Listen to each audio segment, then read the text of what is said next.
that was miserable. That probably went up pretty fast, huh? It did. We couldn't haul water fast enough. And they didn't have the system with mutual agreements with, Mutual aid? yeah, mutual aid stuff. So it was a little bit of a, it was totally a lost cause. Okay, it's Tuesday, January 14th, our Water and Sewer Committee meeting. We have 4 people here, so we have a quorum. So with that, we have the agenda as the first thing, and I would like to add. Let's see.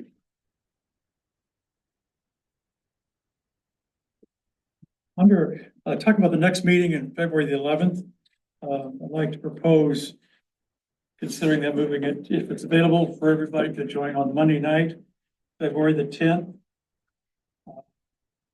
It's a Monday night, so we can't use this room because it's a townships in here, but we could go to the wastewater treatment plant administration conference room.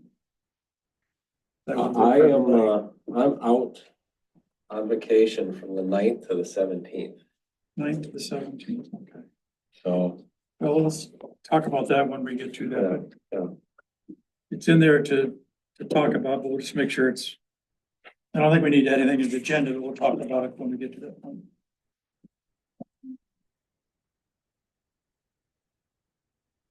Well, if there's no other changes, I'll make a motion. We approve the agenda as presented. I guess I'll second that. Any other comments? Hearing none, all in favor, signify by saying aye. Next item is the December 10th meeting minutes. Packet I gave you there.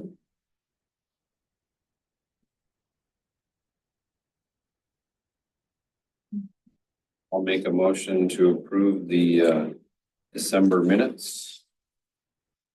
Guess I'll second that also.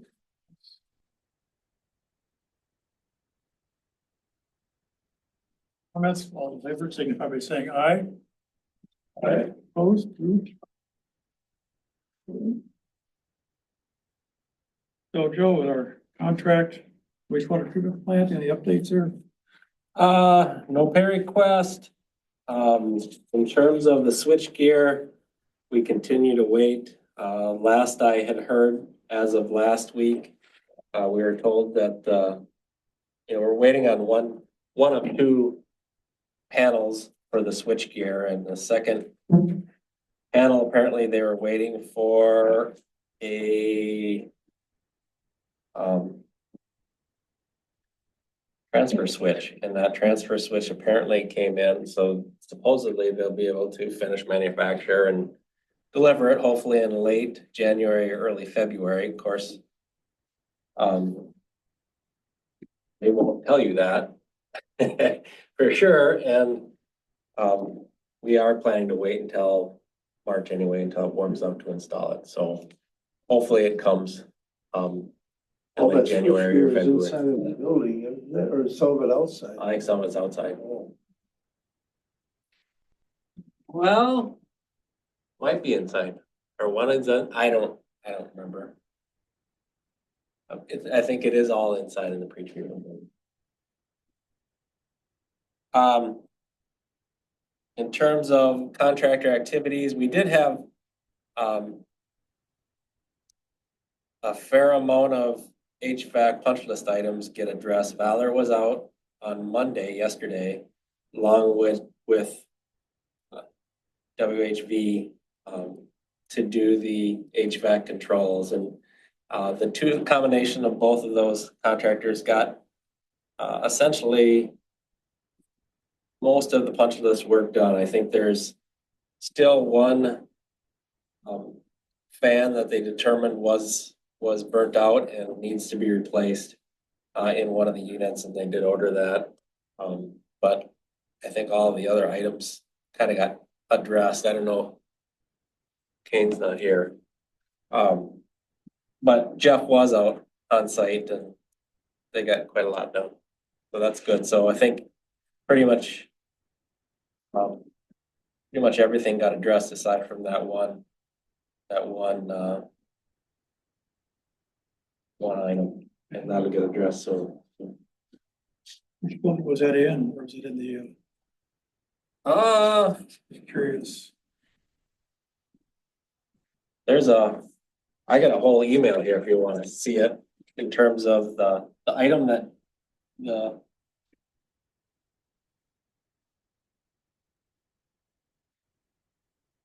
Retreatment building? the tertiary building. Electric unit heater not working in electrical room, verified heating element works, but fan motor is bad. Valor is ordering the part for replacement. And I think they've replaced that same fan multiple times, so.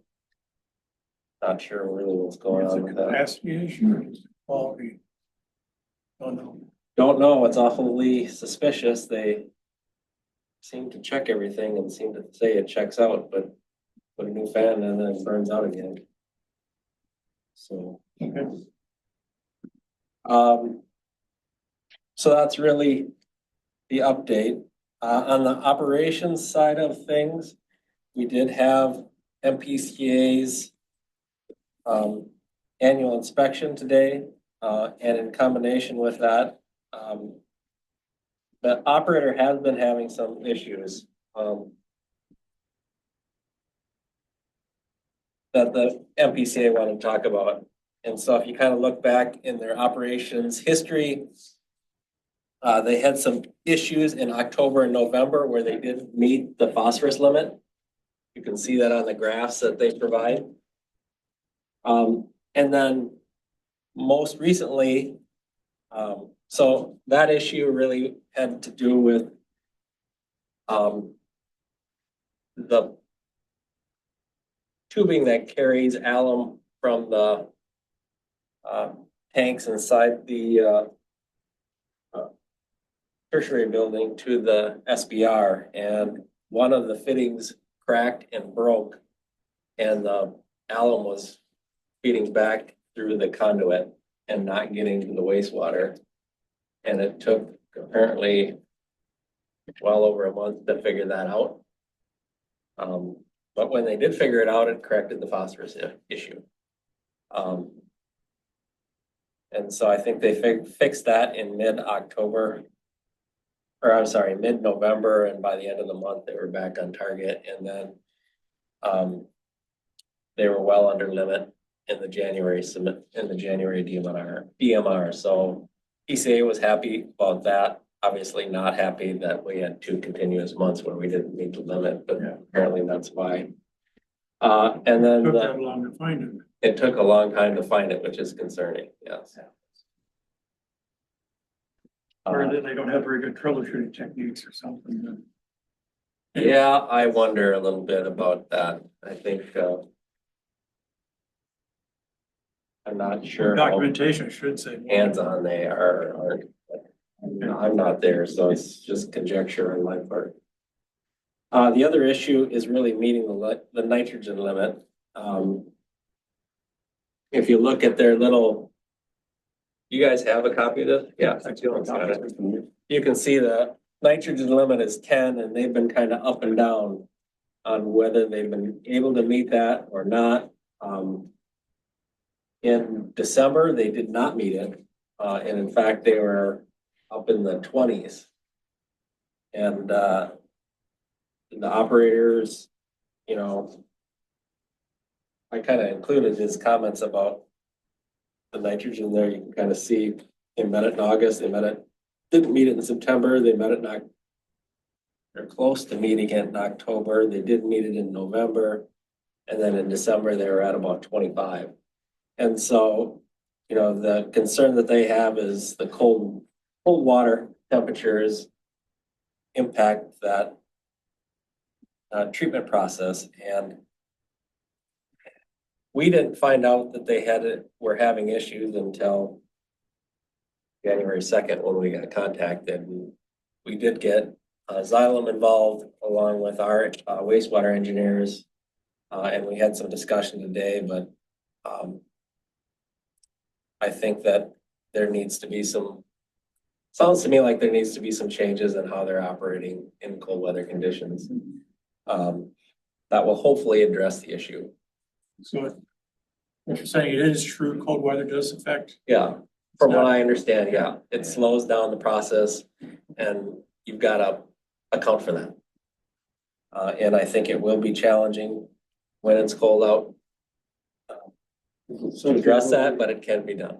Is it something where we may have to build a building over that or something so that That would be an even bigger headache. it would be? Yeah.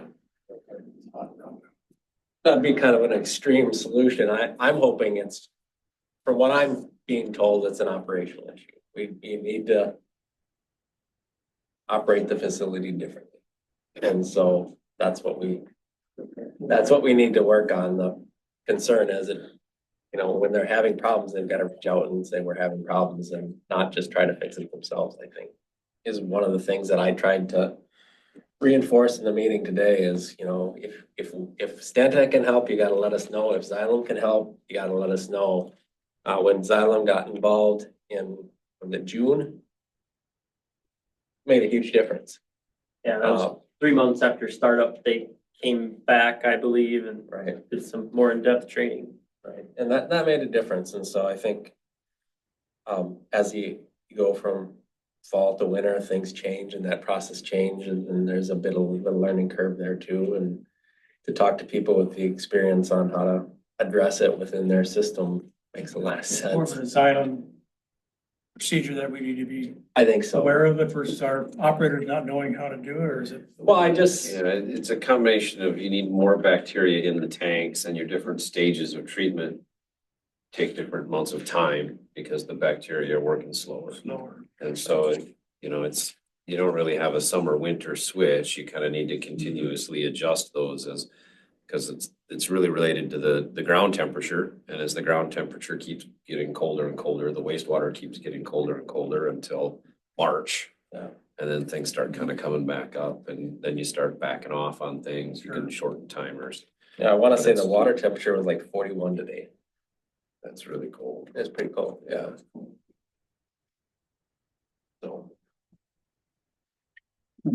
So, there's some challenges there to work through. But I think at least we've engaged the right folks to help address the issue and hopefully as we work through the winter, we'll work together.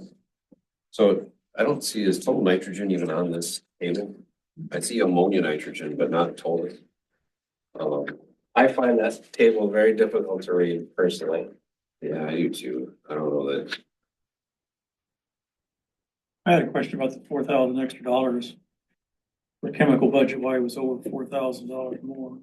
than What was budgeted to, but that might be related to the alum and everything else that's cold weather effects. It could be just, I don't know. Do you have any idea? I was wondering, maybe it's just a function of they ordered chemical at the end of the year. The tanks get down, they had budget. I don't know what they do. I'm gonna look into that, Ryland, and figure out, because I think it could be as simple as that, like Joe said, they just ordered chemical. So now they got chemical through. I don't know. But I didn't think to ask that today. Okay. But one of the things that we should note is mainly because of that phosphorus issue that they had in October, November, it wouldn't surprise me if you get a letter from the PCA, basically a notice of violation. Fortunately, with the repair of that chemical line, that's been addressed and they're back on limit, but you never want to get those letters that there's No. not. So one question about the Xylem and the cold weather. I would expect that would have been in their training manuals, cold weather procedures. I would think so, yeah. This shouldn't be rocket science. I mean, it's just It's cold all every part year. of the Well, Midwest or what, it is, is but my expectation too high here? yeah, that's really a northern climate thing. I mean, people in Florida don't have to worry about that. And so although it is something that impacts our system, I wouldn't expect that training to necessarily come from Xylem, but it should be, we should be getting that from a Class A operator that understands cold weather operation is Yeah, very different. much so, from Peoples. But the SBR, and honestly, 41 degrees, that's very cold. I mean, yeah, the reason it's that cold is because our retention times are so long, and that is outside of the range of normal. And so I would get that most of the plants they work at, they haven't seen temperatures that cold. I think that they said it was coming into the plant at 45. And I think, for example, Going out at 41, which is cold coming in too, I thought. yeah, I think Rochester's right now is 60, I think. 44 at the SBR, Joe. Yeah, I just was looking at my note. It does say 44. So 44 coming, Yeah, going out. I think I was just looking at this yesterday. Rochester's, the coldest it's gotten in the last 10 years is like 55. And that's a function of very low flows going through a plant that's designed to flow much more water than it's probably currently getting. And that is one of the challenges too. Our flows are pretty modest. We have no I&I. It's just wastewater flows. How many connections do we have left? Oh, I got it right here. We got 49 sewer users to go. I was guessing 50, so that's what I told PCA. So So Joe, what about using the smaller tank? I know there was some dialogue in your email, but they didn't really touch on it. we talked about it today. They didn't seem to think that Who's they? operators, Peoples? yeah, isn't something that they seem to want to do. Because in the very beginning, I remember people saying, you guys don't got enough flow for 30 years, all this place is so big and your flow is so small. We're gonna be in this for 3 years before we even decant, right? That's all they talked about. And then we had issues between the different basins and the actuators, if you guys recall that. So we used this larger tank. We ended up using a large tank, a full-size basin. And now what they're saying, and what I'm hearing, is that we shouldn't be in that larger tank. Well, even if it's coming in at 45, I mean, that's still really low. So it's not like it's coming in at 55 and leaving at 40. Yeah. That would be a little more concerning. But I think switching to a smaller tank maybe wouldn't have that great of an impact in terms of temperature. We did talk about that. Honestly, I didn't follow the conversation like a wastewater engineer would, but we did talk about that, and I think that's another item that we can talk with Xylem about and get some input, because that would seem to make some sense from at least, Yeah. If we a don't- common sense standpoint. Yeah, if we don't have enough quality bugs right now for a large basin, maybe we'd have enough for a half the size basin. Yeah. I'm no expert, so. The other part of that is it probably sits in that forest main between lift station 1 and the plant for a For a long good time. So it's probably losing a lot of heat there too. And the various lift stations around town, so. Just think about the depth of the lines. On the city side, they're probably all 7 feet. Well, everything's that But you look deep. at the trailer park, I mean, it's probably not 7, but it's not freezing up either, but it might be less than 7, so. I just don't know what influence that flow from the trailer park would have on. My guess is it's close, the water comes out of the houses probably at a composite temperature up there a fair ways and gets to the treatment plant from Orinoco Estates pretty quick. Because their collections, it's all gravity system to one collection and about a quarter mile of force main, so. It's different than wastewater from town going out there, like you said, it just takes longer. That's a pretty big line designed for future Yeah. capacities. So. Yeah, that's true. Compared to theirs, I mean, they're probably at 75% of their, Is this a quarterly Sorry. review with MPCA? I think it's an annual review, Annual but review. they requested we do it early because of the phosphorus issues that they observed in the DMRs in October, November. The reason I ask is we had one back when Corey came down in October, September.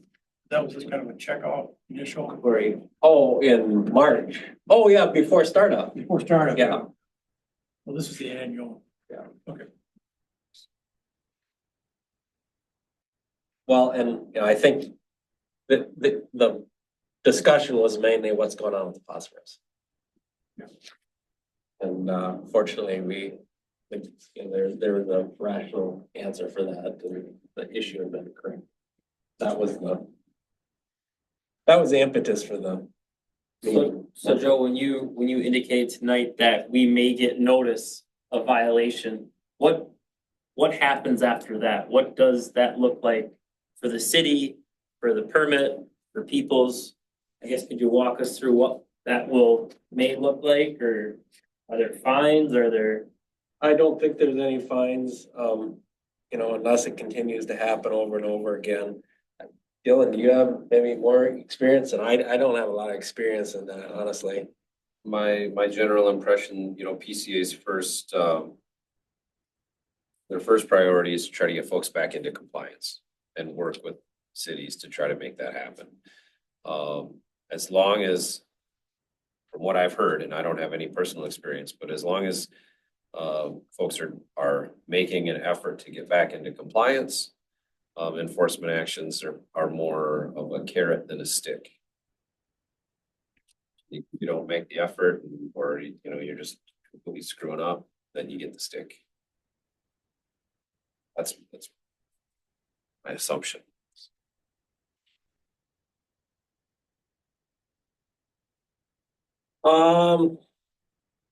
Who's there from people's reviews, Daniel? Dan was there and Herb was there. Yeah. And I don't know, is Dave ever out there anymore? Dave Lane? He is. I think Yes. he's just getting rotated through the other facilities. Yeah, when I spoke with Dave, he didn't make it clear to me that he was just a dedicated Orinoco operator. His role is really as a auxiliary operator or something where he fills in for whoever needs help making the rounds. I had the kind of a alternate understanding, but I'm sure you're right. I just thought he was kind of hired for that position was what I kind of was understanding.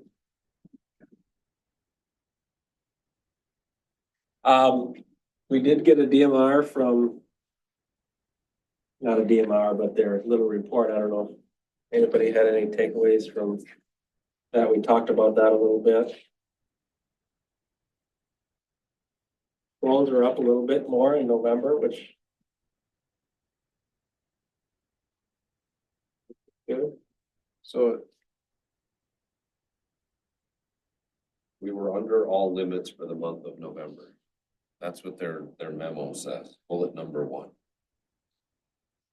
On the front page of this report, Yeah, but the phosphorus number for November obviously is not. obviously. And I don't see that total nitrogen is even on the spreadsheet. And so I think that this, I'm just guessing here, this is what they prepare for all their clients, and most plants aren't treating for nitrogen, and so it's not on there. you know, but either way, I think we should expect that this report that we get should be accurate and complete.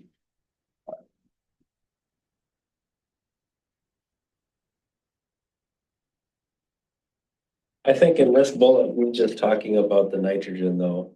In November, we met the limit and had an average of 9.54. Any idea why the Orinoco Estates flow went up 25-30% from October to November? 747 to million. Where do you see that? Second pair, Oh. second, the fluid flow. City flow went up slightly. But Orinoco went from 747 to 1 million. Not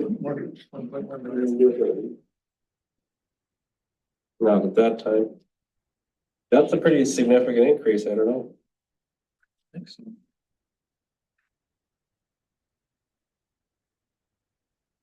the average daily went down from 61,000 to 55,000. Well, but that's tied to the city flow. Oh, I'm That's sorry, I'm the sorry. combination Yeah, of Orinoco city and. State's flow, yeah. What doesn't make sense is if Orinoco State's flow went up and the city flow went up, why would the average daily flow go down?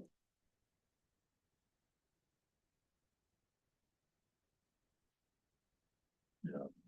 That doesn't make sense. No, it doesn't.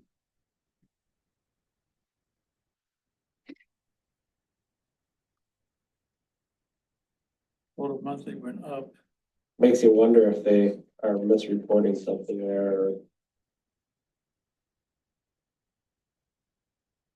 Orinoco Estates has been at like a solid 700 to 800,000 per month. Been just steady. I think I've even had 2 months that were like identical. So to see that jump it sticks out to me.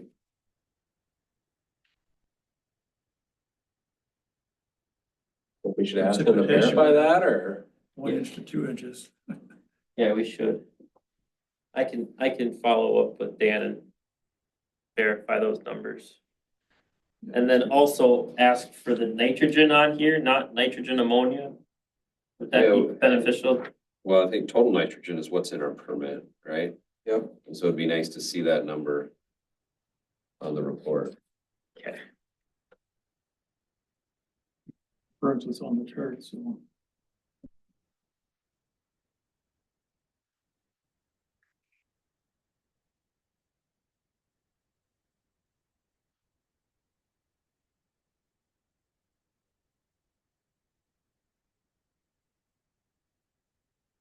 But you'll follow up with the total nitrogen chart and the low increase. I just confirm the chemical budget too when you're talking. Yes.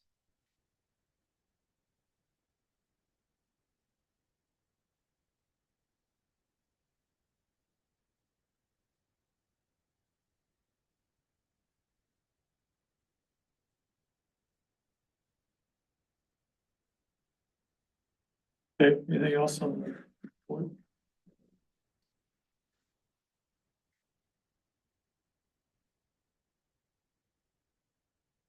Maintenance budget was half, so that's good. Half the time.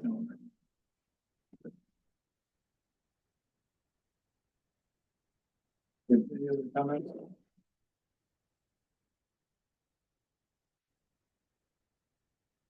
Not much new on obviously the sanitary sewer collection system. I guess the only thing new is we've kind of been dealing with the, air release manholes and we're still have 2 of the, air release valve seats to replace. They were shipped. They haven't been installed. I assume you haven't heard from. I talked with Big Joe. Sounded like once it warms up Thursday or Friday, they were gonna tackle it. Not a huge job, couple hours.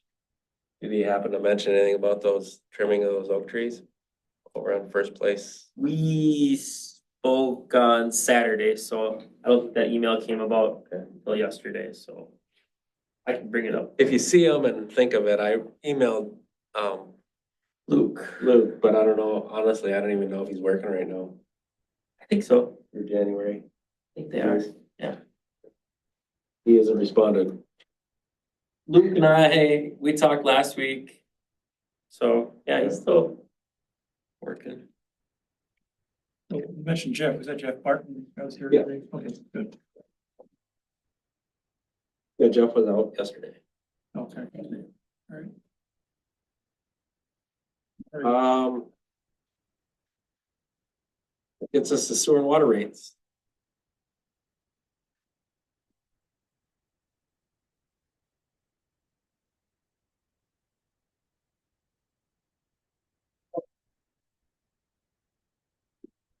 Alright, sewer water rates. Yeah.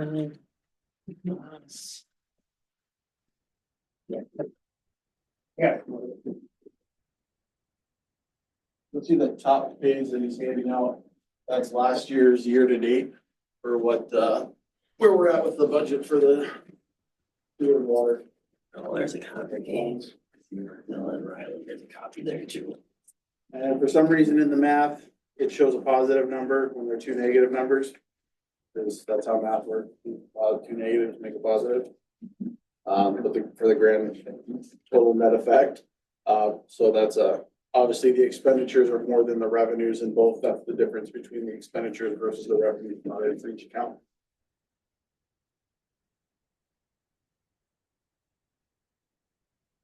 Maybe you should have a copy.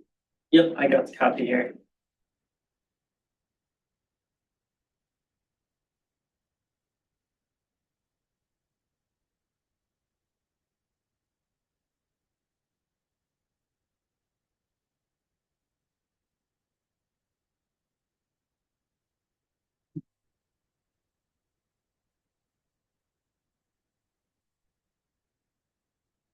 Most of those numbers. Look at the revenue rates. The revenue for August, September. With the 30,000. I'm assuming that's because some people may not have the irrigation meter in. Just more water usage Or- in, yeah. We're selling that much more water. Those August and September. Oh, I'm sorry, I forget, I thought we were looking at sewer there. So yeah, page Well, that one, makes sense, of course, if we just wanna start with water, yes. the 600 fund. Yeah, revenues on top, expenditures on bottom. And so if you take those numbers and look at the first sheet I gave everyone with the green, blue and yellow. So you'll see water rates, 0%. So on the bottom, you'll see what that means if we kept the rates the same, 0% increase, right? That makes sense, Ross? If we keep a 0% rate increase, that's what the numbers will be here. So you can look at the revenues and the expenditures from this sheet to this sheet. There, Rylan. So those are the revenues. Yeah. So I'm off a little bit on some of these. This year, Yep. 2024. And if we keep the rates the same at 0% increase, that's what we're projecting for next year. So we're saying 243,000 for revenue, and I had it calculated at 274 for revenue. Little off there. this is true. 2024. 43, 53. Yep, and then if you look at your next page here, you'll see a 5% increase, a 10, 15. So really just matching up the revenues and the expenditures.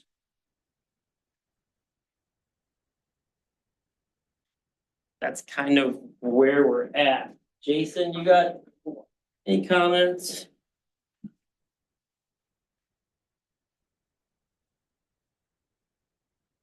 This is a full set. That's the 0, you have the 5. I was like, something's not right. Did you get that? Did you get that? Everything? There's the water rate. So one thing you don't see on the revenues on the first page, all 12 months listed, you don't see December's in there. So really all the revenues are minus 1 month of December. So we got that at $243,000, but there's another, it's another $30,000 for water. So really, my calculated revenue of, if you look at the calculated revenue on this page of 274. Bottom right hand number, 274,000 for water revenues. That's a pretty good projection. I'd be a little more conservative and push it towards 20,000 since we're in winter months, a little less water usage.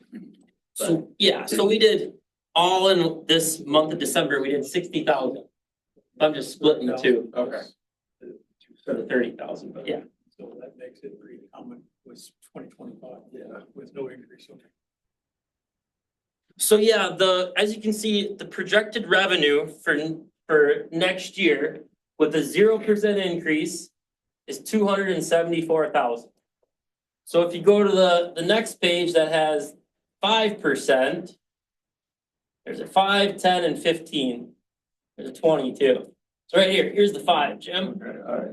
So when you look at that 5, you'll see you go from 274,000 to 282,000. And then if you look at your expenditures, the next table. Now, those are based on the numbers that we have been using in the past. Those expenditures. Water expenses would be the bottom table.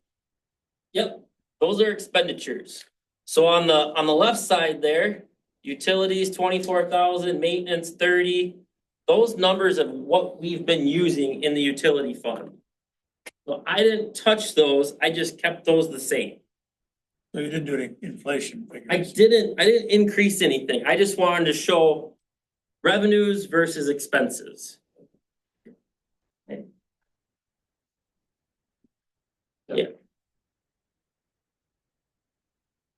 What's, just curious, I don't remember having too many conversations about in the past.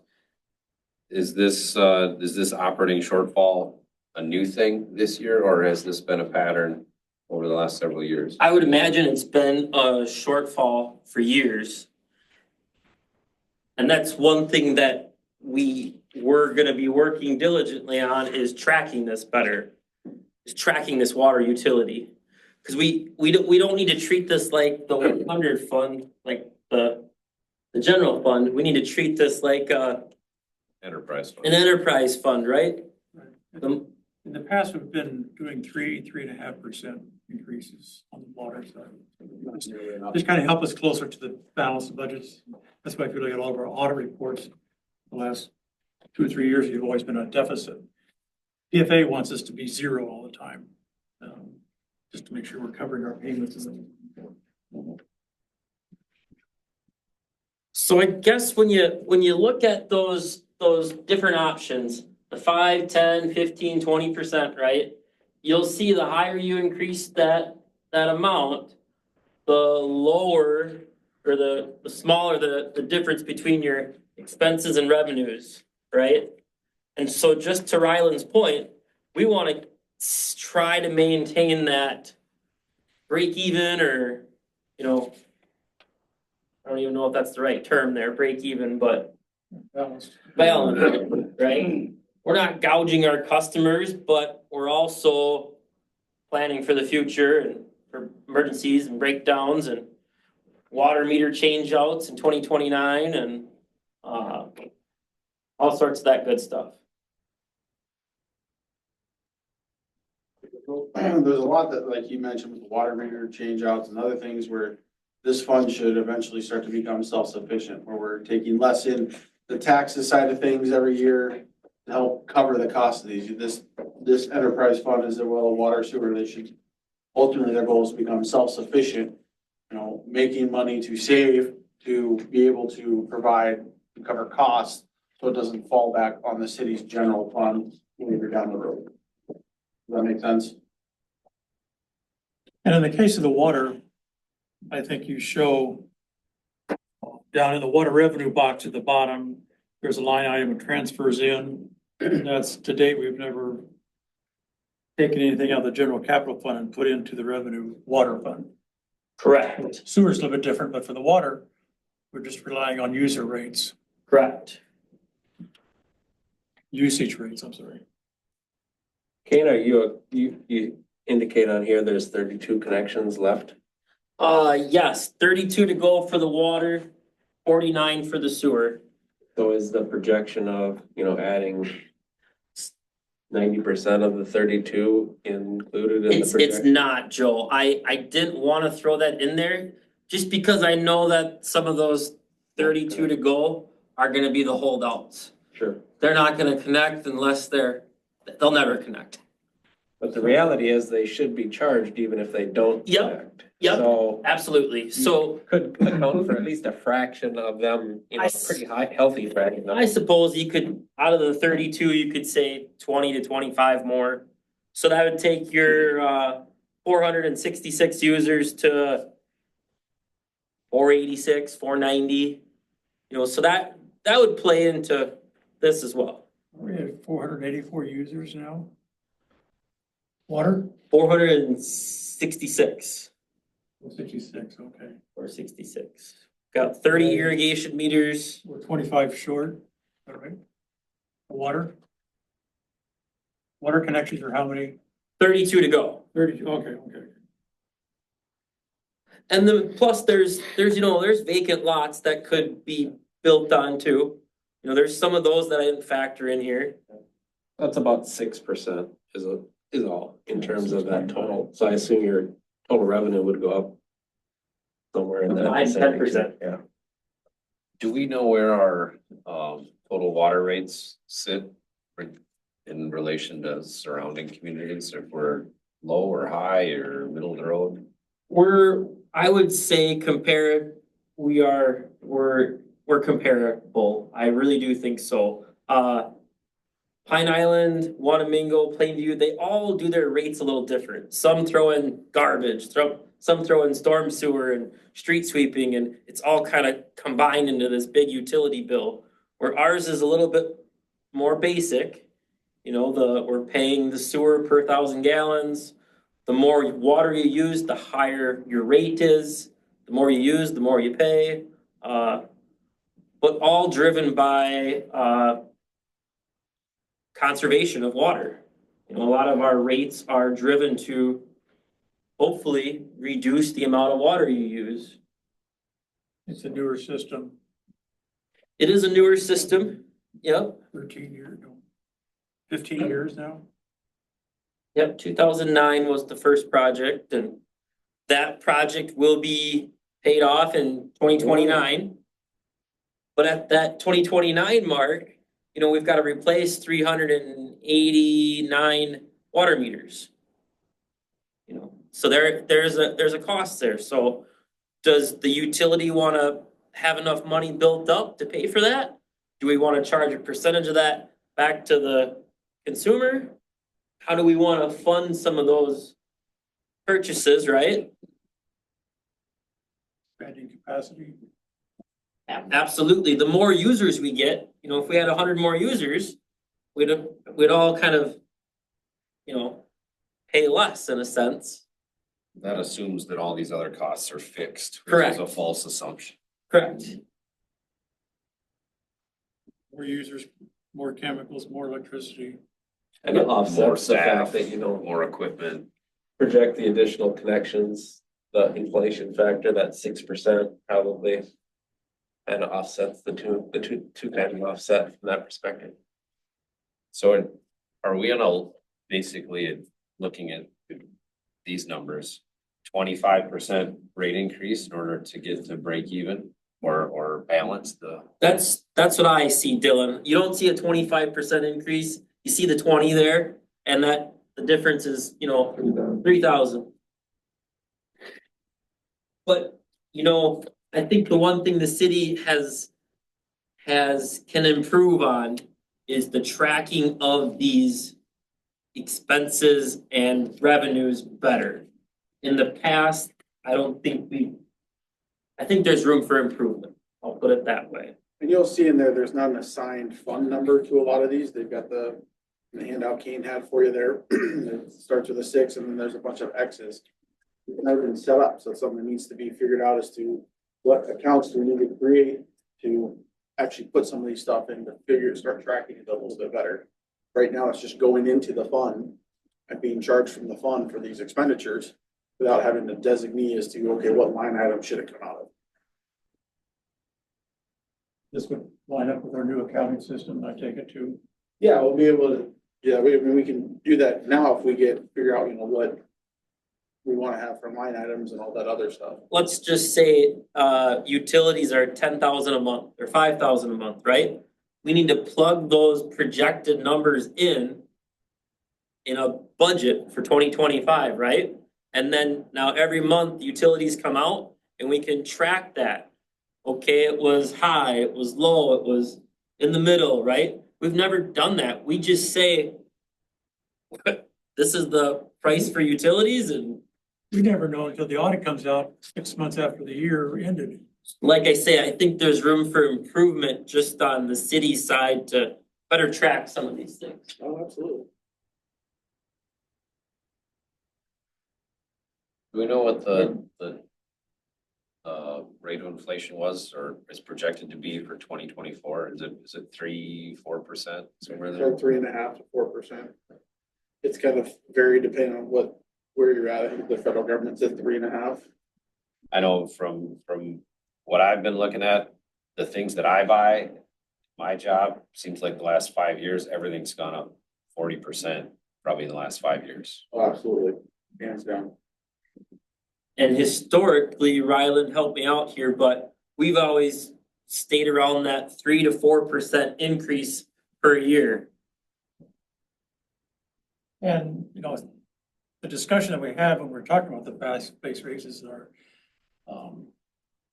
the people that we have, the number of people that are on the fixed income, retirees and not being a burden. I think now that we see these and we feel great about a 20% or 10 or 15, but you kind of, you know, I think the 5% is probably, I like the 5%, but I think we need to kind of look at our sewer rate as well. We don't want to have a 20% water and 10% sewer, and that's just, you're talking about, it's needed, but we just got to be better in our county what we really have, I guess. I think my suggestion in the talks that Jason and I have had are, we need to at least do a 5% increase on water and sewer across the board. That's something we've talked about, just a minimum, A bare minimum. bare minimum. Yeah, okay. Bare minimum. You know, for me personally, from the city side, looking at it, 10% would be more comfortable on the low end. But I understand both sides of it, you know, with the cost, but Kane, did you have in that, is there the breakdown of what that monthly cost would be at the 5 or 10%? Yeah, you can kind of see it there in those pages. Yeah, for 5,000 at 10%, you're going from 43.38 to 47, 14. And looking at that, I don't think that a 10% is that far off from what there is. And I almost think you could probably get by with 10%. No. So yeah, I mean, we're talking So- $5, So $6 here, a month. this is in that this range. is Yeah, that's what I'm saying. I think we can do 36 that. to 43 bucks. The 20 is not even bad when you take a look. 10% That rate, that you're would gonna be be at too much for somebody. 39 to 36 or 47 to 43. But I think if It's a monthly bill. for you guys, looking at this, knowing, okay, we can 10% this year, 10% next year, 10% the year, like, really, I think this year of increase, start to see where, I mean, baseline where we're at, we'll have the full years of the sewer and water combined together, and we'll start to be able to build this baseline. But like I said, I would feel more comfortable with 10, but yeah, 5 is the bare minimum we need, but I think we'd still be end up losing money each year like we're doing and That'd be a monthly bill. not growing that to help offset the costs. Because, we gotta realize that we're carrying this over, this negative over into this coming year as well, starting off with negative money, so.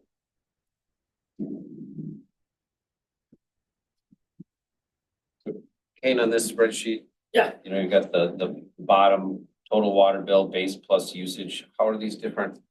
So like, what's the difference between these two columns? So those are just residential, non-residential. Oh, I see. I factored everything into residential. We've got a few non-residentials. But non-residentials kind of includes Yeah, okay. everything, a church to the gas station to the Dollar General. So if we go down, I think you were talking about the total water bill base plus usage for the 5,000. Yep, It's from 43.38 to 47.14. on the 10%. Yep, Yeah, that's. That's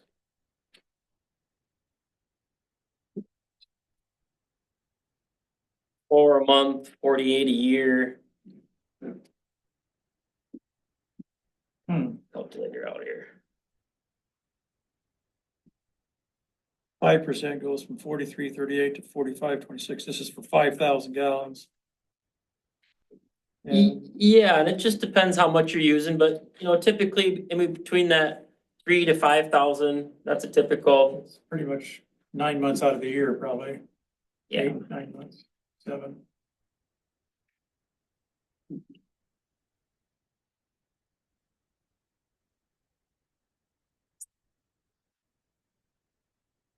Somebody that uses 3 gallons or 3,000 goes from 36.42 to 39.48. That's $3 per month. Rethinking my comment, about 5%.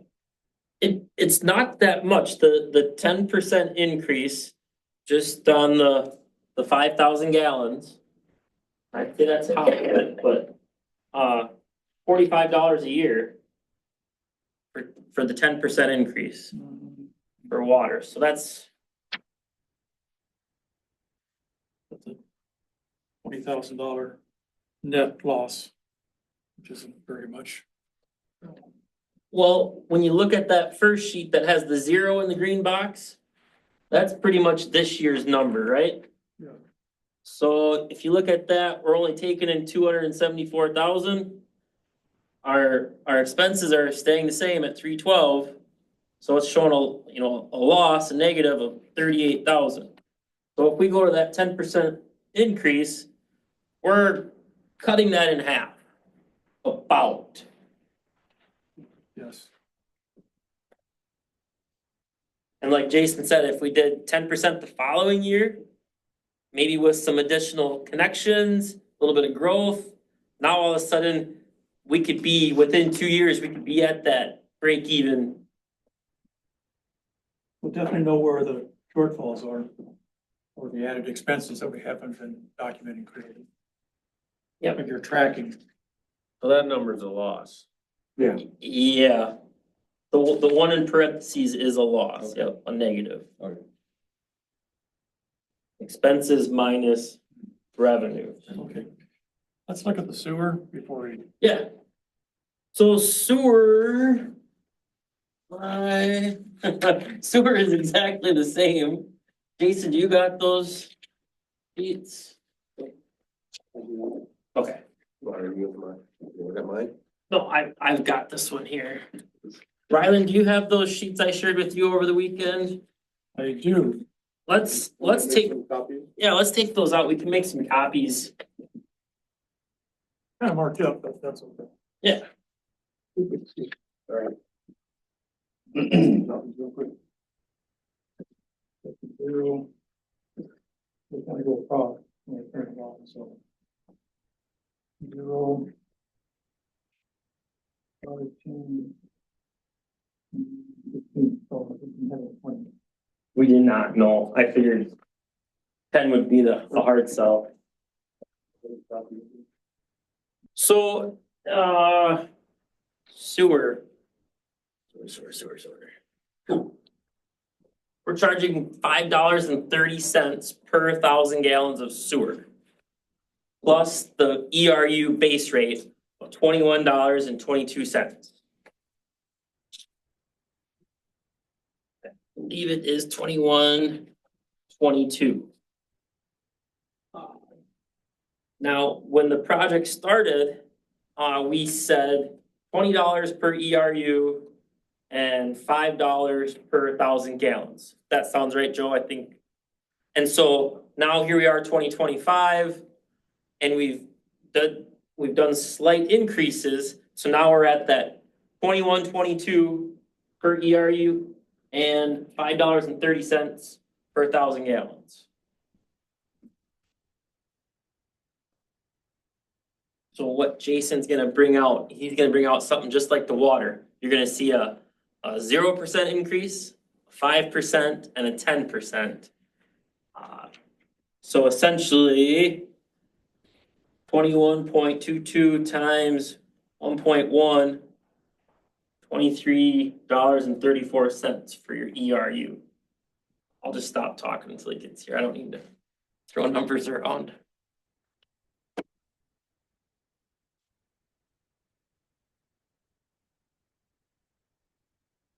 And since we didn't have a full year of operating the sewer plant, I think 2025 is gonna be a good year to collect this data and track these expenses. But right now, we've just kind of got a partial year.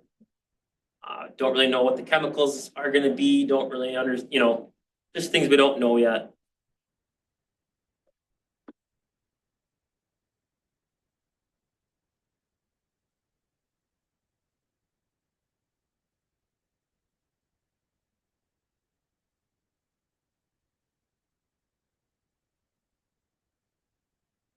You have any question, John, what we're talking about here on the water reviews? No, I'm just trying to figure it out. Figure it all out here.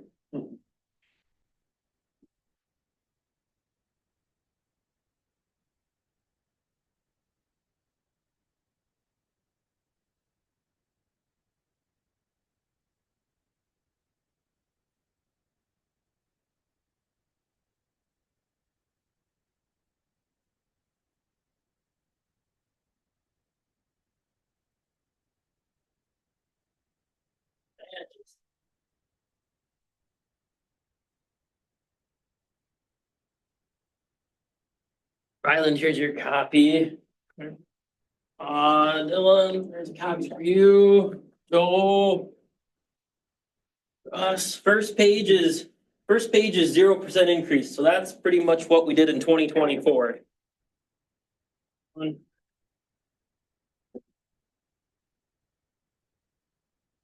pages.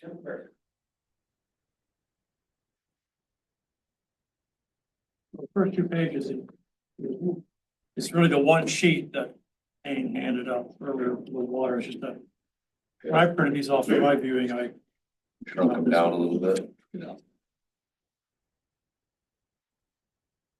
So yeah, page 2, you'll see the sewer revenues and sewer expenses, and these were numbers that we've been using. Kind of some base numbers. Joe, do any of those numbers stick out to you on the page 2? Volumetric fees, base fees, Orinoco State sales. I've ran the calculation, where we're at and where we would be. The expenses, those. What's the development fee? So I was gonna ask you that, Joe, Ryland. These are, like I said, these are numbers that were given to us through. What's his name, Jason? Mike Bubani. Oh, yeah, these are I'm assuming these are the WAC and plant investment fees, or the SAC and plant investment fees. For developments. For new homes, businesses. They could be, they go into a separate fund, don't they? Or does it all come into? I don't think the SAC fees are in here. I could be wrong, but I don't think they are. I don't know that's why I was wondering, that development fee of $10,000 just seems off. I don't know what that means. I mean. You're right, I mean, the development fees, if that's something big, that could be. Investment fees, and especially from my commercial side, that could be one commercial development.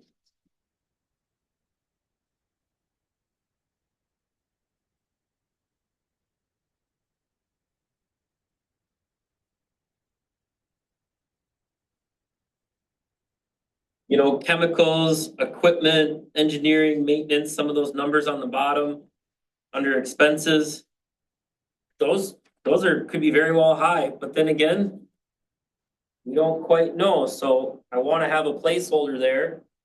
And I think that was the intention when this was kind of created by Mike Bubani several years ago, is have a placeholder for some of those items. And the bond principal, the bond interest, the $75,000 general fund to support salaries. You know, I didn't touch any of that stuff. That is just, the only thing I touched was, payroll items and utilities.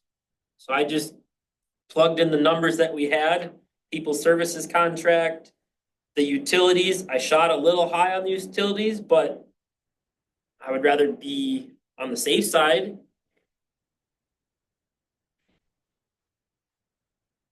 So what you see there between the revenues and expenses, the top three revenues, volumetric fees, base fees, and Orinoco Estate sales, those are numbers calculated by an increase. So those first two pages are a 0% increase. The next page, you see a 5% increase. And then you can see what it does through the 2025 projected. Right, a 5% increase, you knocked off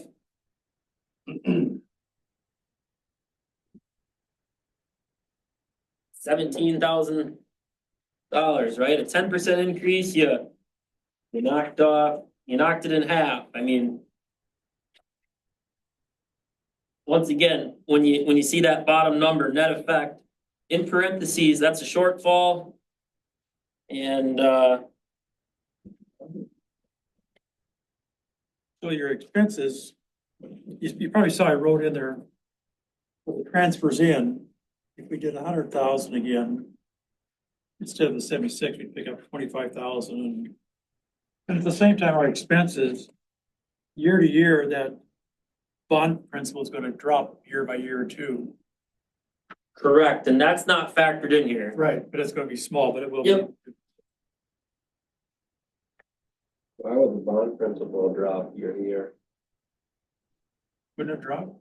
I don't think so. I think it's amortized evenly over 30 years. Yeah, it's, This is flat, okay. yeah. I think it's flat, yeah, and maybe just tiny increments of difference in the interest, but Okay. And that's listed out here, the interest. Assessment, I guess. The interest should go down over 30 years. You know, today 114, but that could be 110, 105. yeah, it'll reach out on it.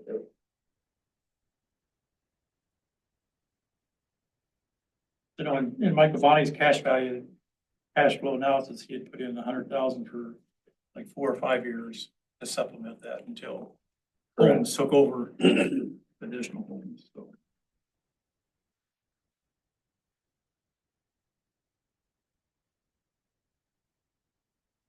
Or if you put in 100, if you put 120,000 in there for revenue instead of 76, we'd be down to 11,000.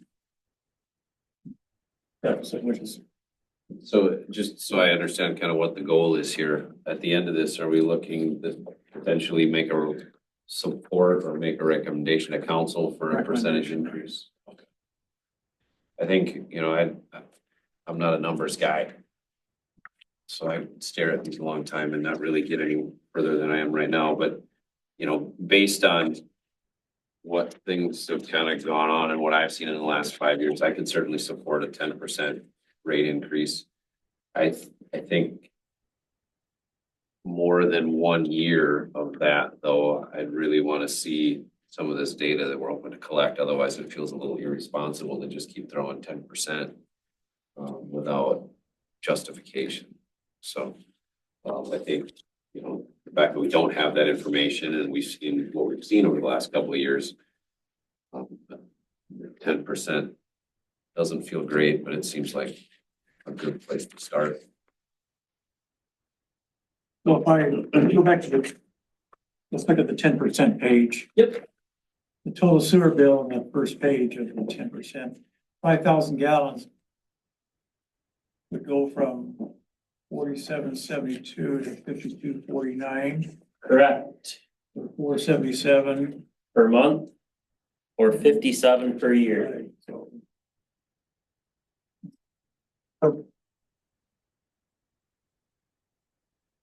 That's per month, right? Yeah. Yep, the 477, that'd be an increase per month. But your yearly expense would be $57 more at 5,000 gallons per month. In the case of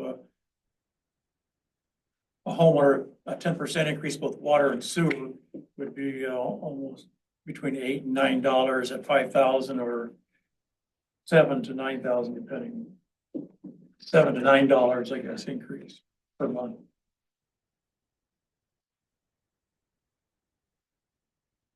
3,000 to 5,000 sewer, water together.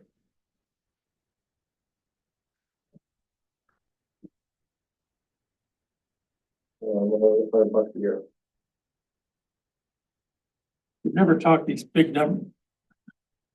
We've never talked anything more than 3% before, so I think if we choose 10% recommendation, we should make sure there's numbers associated with that for 3,000 and 5,000 to indicate what the real change would be. Yep. Yep. So it'd be 371 plus, Could also argue that those rates are pretty competitive from area communities. So in Rochester, we participate in a survey that covers, I think, the whole Midwest. We're a larger city, so we're in the large city survey, but the organization that does it also does a small community survey. I'm not sure. is it NextCom? I don't 'Cause I remember. used to see those. Yeah. Been a while since I've seen one, but And so that to me, that's usually a good kind of benchmark. You don't want to be on the low end or the high end in those kind of things, right? Because it means you're either falling behind or you fell behind. But I'm also expecting or would expect to see wastewater treatment costs be higher than water delivery costs. But I don't work too much on the water side, so I don't know that. But it seems like wastewater treatment, Cost more. yeah, there's more to it. More involved, yeah. Yeah, and so, I think these are actually pretty comparable, right? Base rates are about $20 and, unit charges are in the same ballpark too. Not the same, but multiples different. These are just residential Yeah, everything's based on residential, with the sewer. just across the board to simplify things. So yeah, the commercial properties do pay a touch more, but we're just basing it all off of if everyone was residential. So that'll factor in a touch higher when we plug in those commercial rates. We're just looking at it because you had both on here, residential, non-residential, just asking.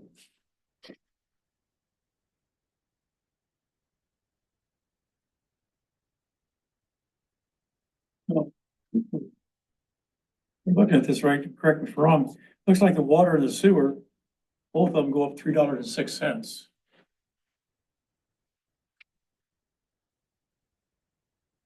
No, that's. 10%. No, 371. Well, yeah. So Sewer is 371. 477 on this. 10%. $4 to go. 477. 948 and 47. Those are the At an average, increases. you're looking at 95. Those equal. Yeah. Well, that's what I had added up. So 95.87 for at 5,000.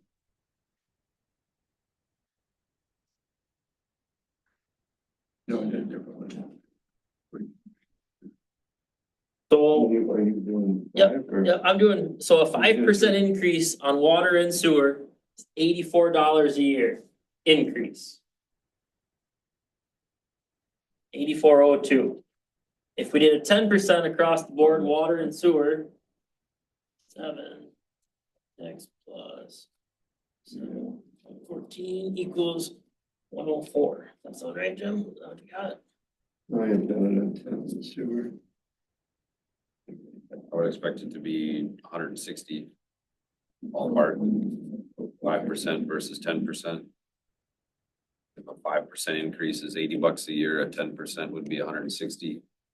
Nope, 84 or 104, 5 and 10 respectively. So the 84 Is that 3,000 gallons? Oh, okay. that's a total change in Total change, Yeah, I did 5,000. total increase per customer. per customer, yeah.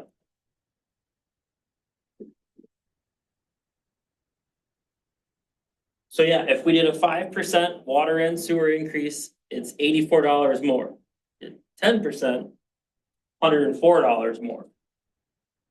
So if you average those two out, call it 90, 95 bucks.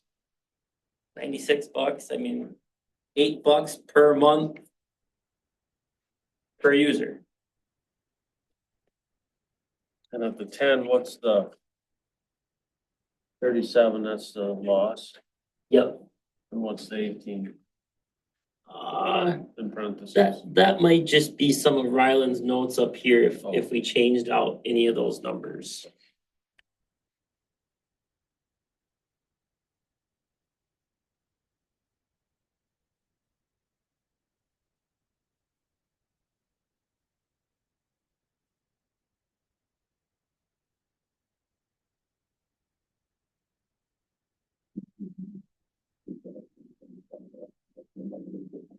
Yeah, I was looking at that.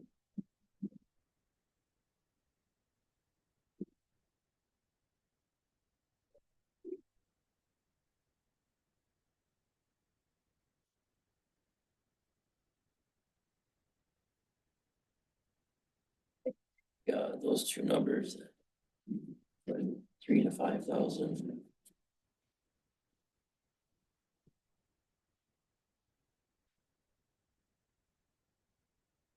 I would say a majority of the folks are all between 3 and 5,000 gallons. I'd say I've 90. been tracking them for the last 4 or 5 years. Yeah, I've got Sheets at home,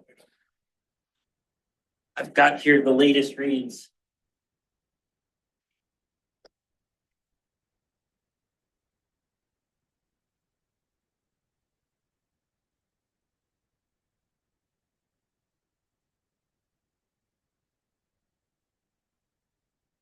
There's some big users too.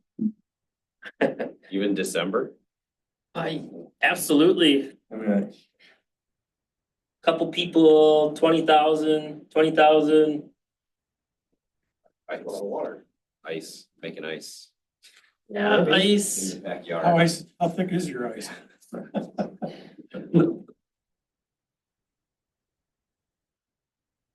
So for the current month, everyone, someone got a calculator. We metered through all 466 meters. 2,732,000. How many? 400 466. well, just under 6,000. 58.62. So, but you know, you got a couple big ones in here, you know, the restaurants, they're at 50,000 apiece, right? So throw those two out and then throw out a couple that are at 0, right? So. Is that what the restaurant is at? That Two Sisters, they're at about 50. We should really look at that. Yeah, we do need to adjust their ERU eventually, but Yeah, I made a note for 50, sisters. 53. That's not too far off of what I think we're. 2 sisters. if you look at that, it's like 5,862 as an average. Gallons per user. Oh, well. Yeah, but. And it's 2,732,000 and you have 466 users. So it's 5,862 gallons or average You got per 8 user. pages, right? So 1, 2, 3.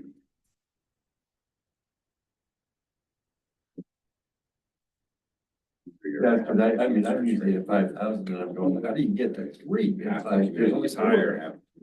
my wife don't wash as much, right? Gallons. The question, the toilet as often as you do? Yeah, I mean, You know, you 2 can minute pay shower. that if you want, but. what what's 10% gonna do to like Two Sisters? Right, and all that's what that? this number is, 5,000. What kind of increase would Two Sisters have at 10% Yeah. at their usage? Well, they, So I think 5,000 is a good average. But yeah, that means half the people in town are using more, half. 5,862. The average. But maybe the technical term I think would be the median user. Yeah. You know, and you throw whatever fancy statistic words you I want. was using the 5,000.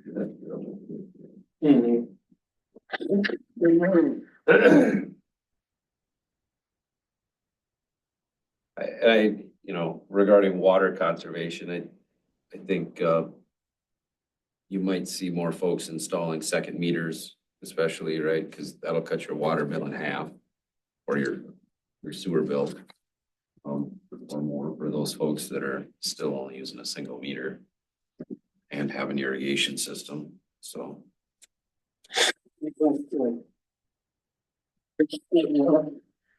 Is a good thing.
What do you think, Ross?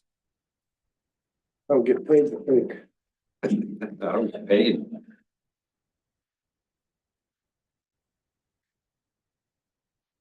It's gonna cost us more, but then, everything is going up.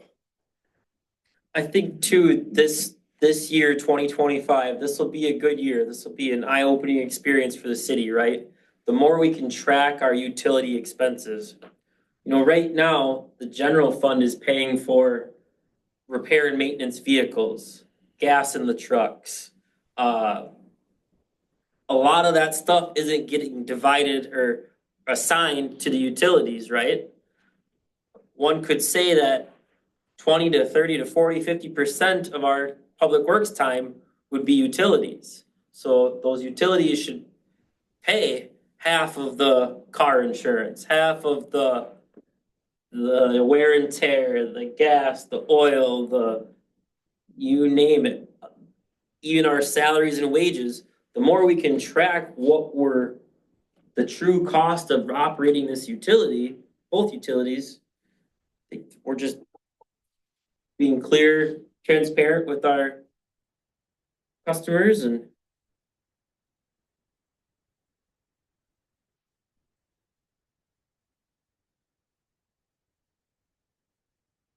I don't think 10%'s that bad.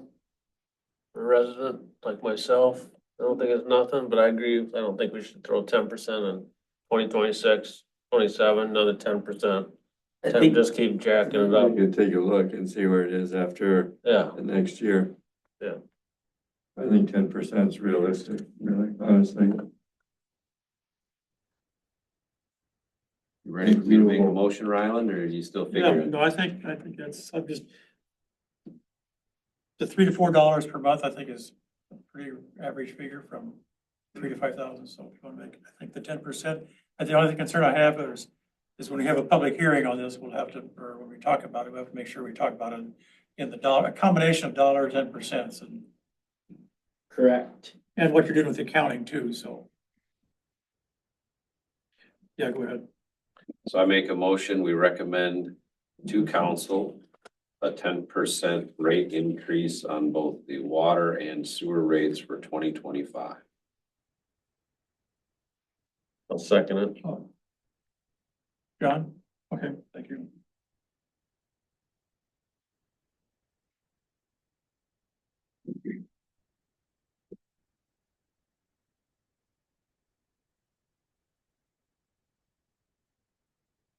Comments?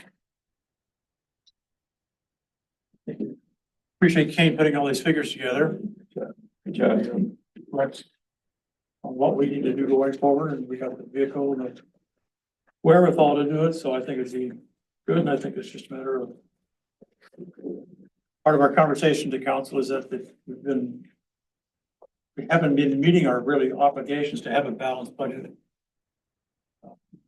We're based on the audit and also the BFA, and we need to make sure we're continuing to show a good faith effort, and I think this would be an increase a marked increase. Like those changes, so. Any other comments? See none. One more comment discussion. And it's not really related to the motion, but I just want to make sure that we at some point we need to talk about what we're going to bring over from the CIP to the revenue side. And the balance from the general fund. I don't know if that requires another motion activity or somewhere that we need to. So Ryland, for a little history for everyone, John maybe. So CIP is going to help offset the cost of the sewer utility fund. Right? Right. So we're gonna take CIP money in kind of the savings for the city. Take some of that out every year for the next 2 to 5 years and help bring in income to offset how do I explain this? It just helps us get closer to having a balanced budget, balanced sewer budget. Helps cover the sewage. And this is what we'll find out this year is what we really do need to transfer going forward. As we know, we got more homes coming online. So the more homes come online, the less and less that supportive dollars from the general fund will be needed. It's a crutch, but those cash flow analysis was a very conservative approach to everything. And of course, we did those 3, 4 years ago, 5 years ago. Was the expectation that the utility would end up paying the general fund back for those? No? We rationalized it from the fact that we reconstructed about 4 miles of street with the Oh, yeah, yeah. utility project, which is far in excess of the cost that would ultimately be paid from CIP back. So we had, we purposely targeted some of the worst streets in town to make sure we put sewer things down. Any other comments? So it's really a transfer from CIP to the sewer utility or street reconstruction. Arguably, All right. because the utility is really, they pay for all the street, the utility, so. There's no other comments. All those in favor, signify by saying aye. I, Opposed? That's approved.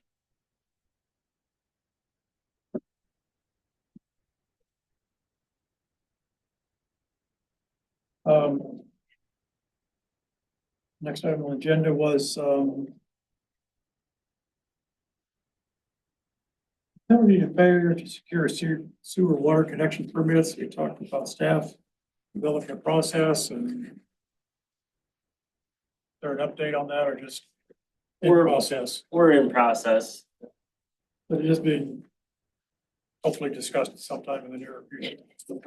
It is when people fail to get their permits.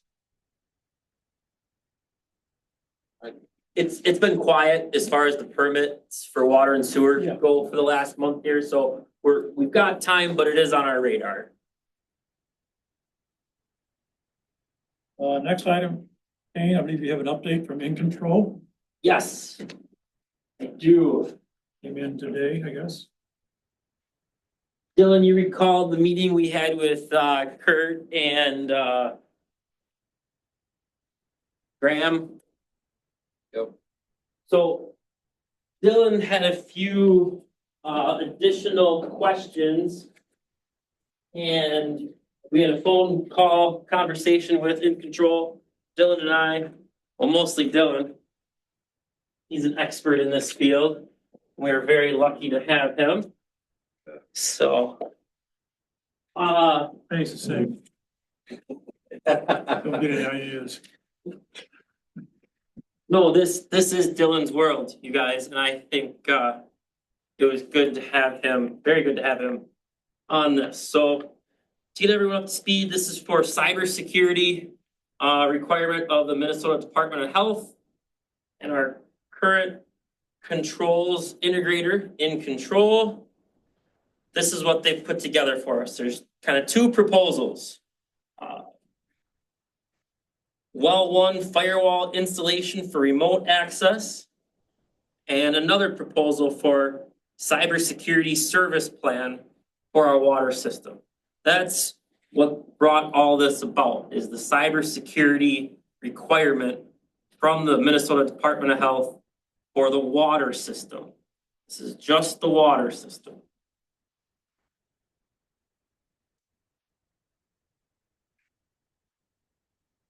Dylan, would you like to add anything? I kind of. The thing I wanted to get across to these folks was if council decides to pursue either one of these two, especially the firewall installation, there are recurring and ongoing costs that are associated with that. You know, you buy the thing, but you pay licensing costs every year forever as long as you own the thing. And that allows you access to security updates and software and those kind of things. And so I wanted to make sure that the proposal was clear that if you're gonna spend $6,166 on this thing, that you'll end up paying another $1,000 next year and $1,000 after that, $1,000 after that. And so I wanted to make sure that that was clear in the proposals. The other thing I'll mention, yes, there are requirements on cybersecurity. There's no, to my knowledge, there are no enforcement. So everybody should be thinking about cybersecurity, but nobody's going to come in and fine you for not having done the things that they recommend you do. They're going to really, you know, if we have an audit or an inspection and somebody says, well, how are you doing this? And, you know, it's a vulnerability. They'll say, ooh, that's not good. You should change that. But there's no real enforcement mechanism for this stuff. And so I don't want anybody to think that it's necessary for this cybersecurity service plan, something we have to pay for because these other things are things we have to do, or somebody's gonna mark us in violation of something.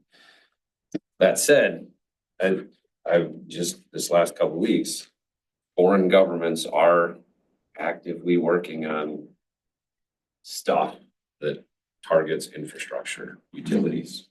And so you know, even if we decide not to support the cybersecurity plan, the things like multi-factor authentication for remote connections, changing passwords, all that stuff those are things that we should be requiring people service to do, that we should be doing ourselves, because there's two main victims to this stuff. One is small utilities who don't have the capability to really or experience to keep themselves relatively secure. And the other ones are large utilities that are actively being targeted. And so I think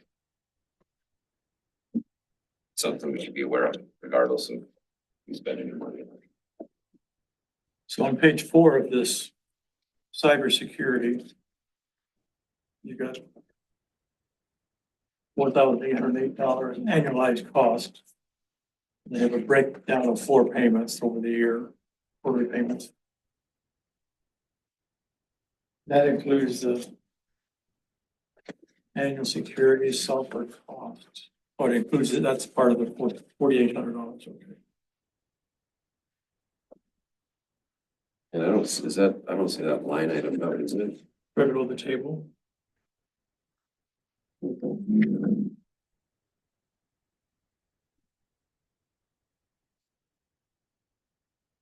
Oh, $13.99. Okay. So even if, so if the city moves forward with the firewall installation, that $1,300 is incumbent basically every year forever. For the firewall. Yeah, even if you choose not to go forward with a cybersecurity plan. But it doesn't say that in the firewall quote, does it? It does not. So if that ends up in front of council, I think that would be that's something that should be explicitly clear.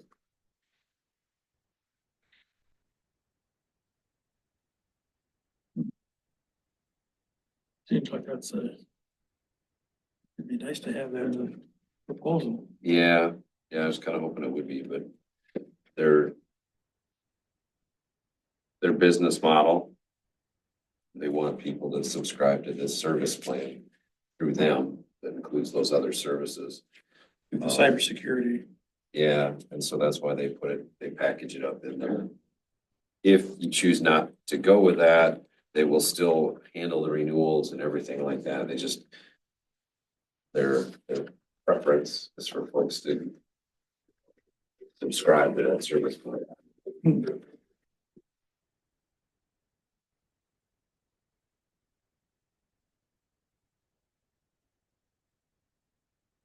This was an issue we talked about early on about when you look at this on the firewall, they didn't include that software cost. That was a concern that we had that I'm going from memory, which is weak, but anyway, I thought this annual security software cost was a concern that we wanted it on this quote for the firewall. That's correct, yes.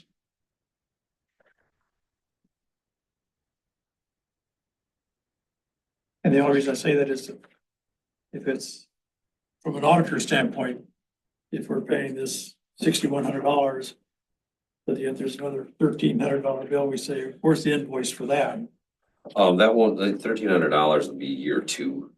It won't be, Okay. it won't be upfront. But it'd be a separate invoice against the firewall installation. The reason I said it, because auditors will come in and they'll just pick something and say, okay, where's the invoices for this or the pay stubs? No, that's Yeah. part of their check and balance, and so maybe it's not that big a deal. I guess Jason or auditors can tell her, Kane, how important it is to have that invoice for $1,399 in addition to the $61.66. I don't think that would be in addition to in that first year. That first year, 6166 would include the hardware, the first year of support and software and installation, all these scope items here. So you wouldn't see the invoice for the 1366 until year 2. And that would be for a renewal. Okay, so the 61 is just his first year only, Yes. and then it falls to a $13.99 if we don't. For software renewal, yeah, That's just like the software. licensing, basically. Or we can go with the cybersecurity. It's 4808 every year, And but provides all these for that features. extra $4,000, whatever it is, they come out and they do some basic control panel maintenance. They take backups. They store those backups offsite, those are valuable services.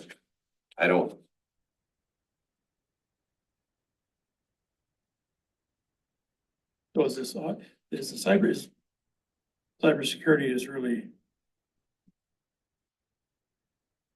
So which one was recommended by the Department of Health, cybersecurity or the firewall installation? They kind of play into each other. Yeah, the firewall is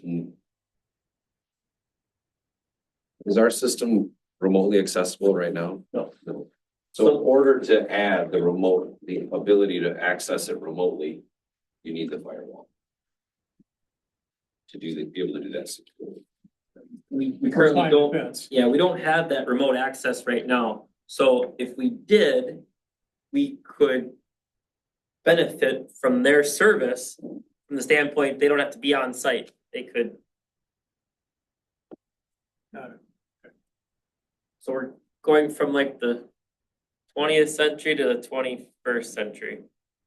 As far as technology goes, remote access, and then the ability to, I don't even know, I mean, I don't know what access they typically do or what functions they perform when they're on site, but. we only have them on site unless there's a problem. Put it that way. And so would we benefit, would the city benefit from being able to have remote access? Absolutely. Absolutely, we could have live feed, you know, hey, what's our well doing? Could we ramp up or slow down or turn something on, turn something off remotely? There's a benefit to it. I can see the benefit. And their remote access would allow them to They could make changes. make changes They or could- software updates. Yep, or software those updates. types of things. And then they'd be able to, Let's say- Dylan, correct me if I'm wrong, but they could implement the two-step authentication, you know, signing in, right?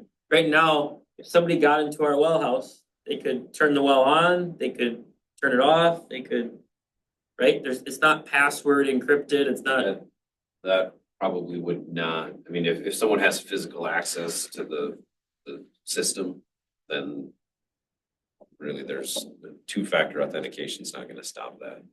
That's something that would have to be configured at the well house. right. So if somebody pops the door open and starts pushing the off button, But I thought, Dylan, they were able to like set up that and allow us to do that, where you'd actually have to type in a password.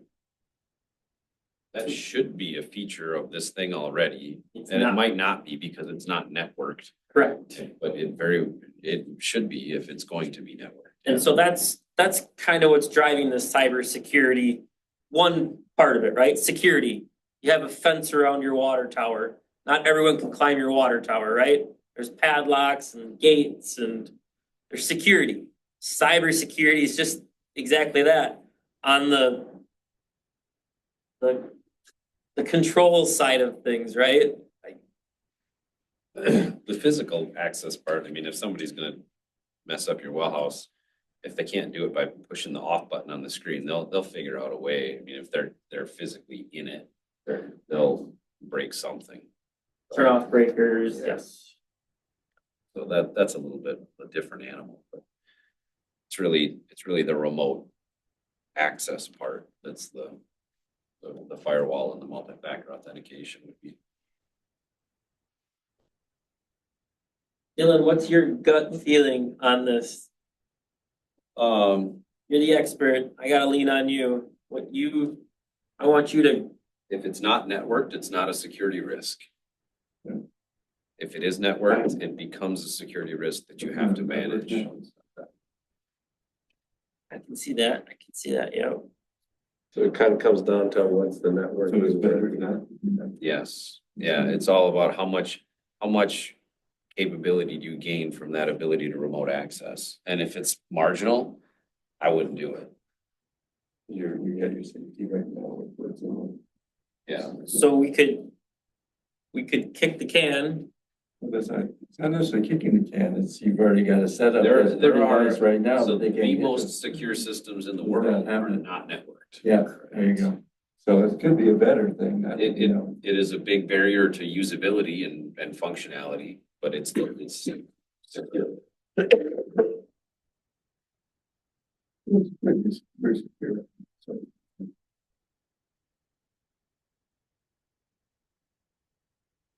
And then, yeah, if you make that connection, you really do need somebody with some expertise and experience to help you manage it securely and responsibly.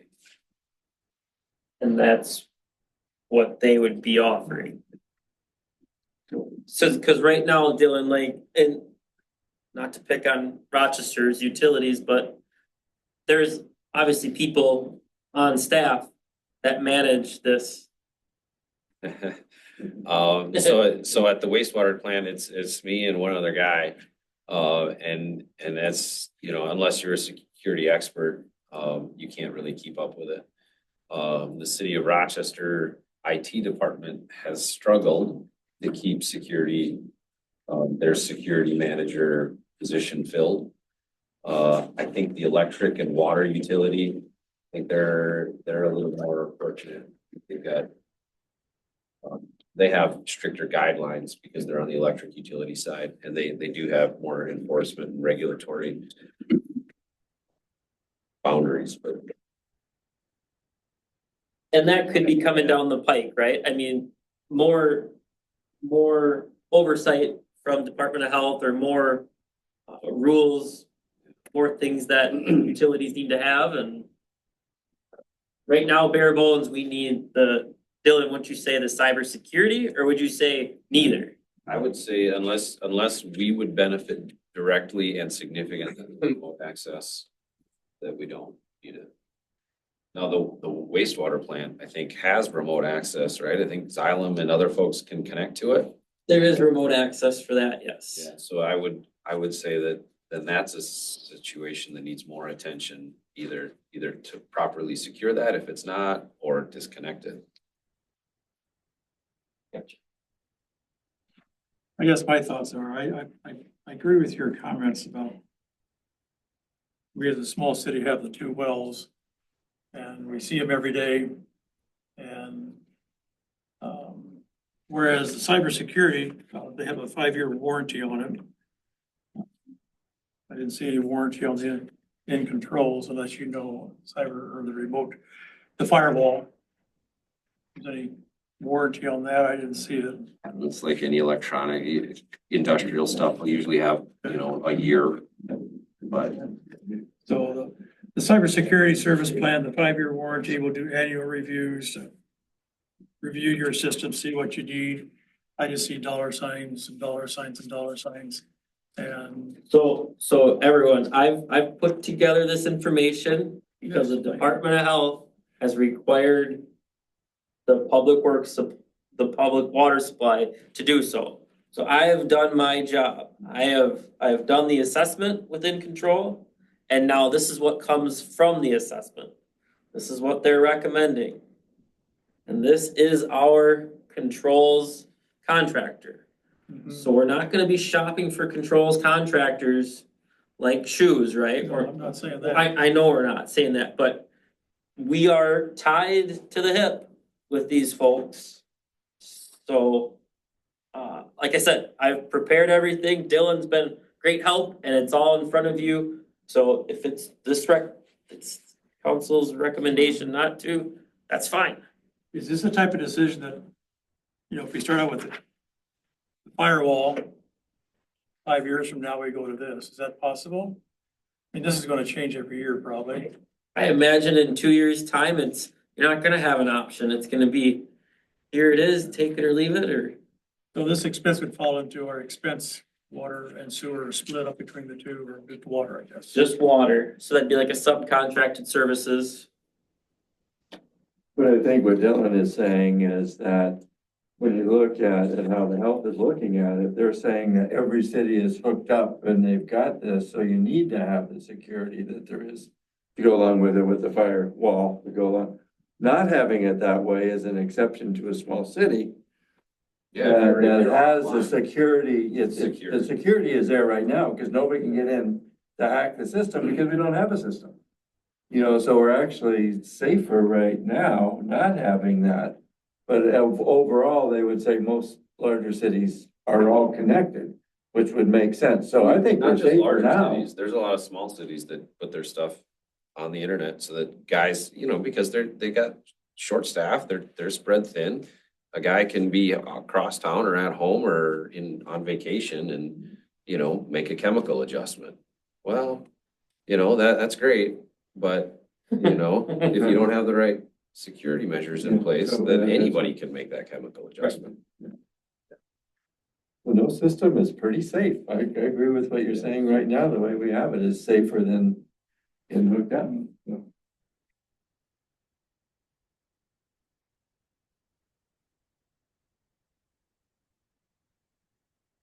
So I think I would maybe recommend we table it until, Public Works says that there's real value in having remote access capability and then.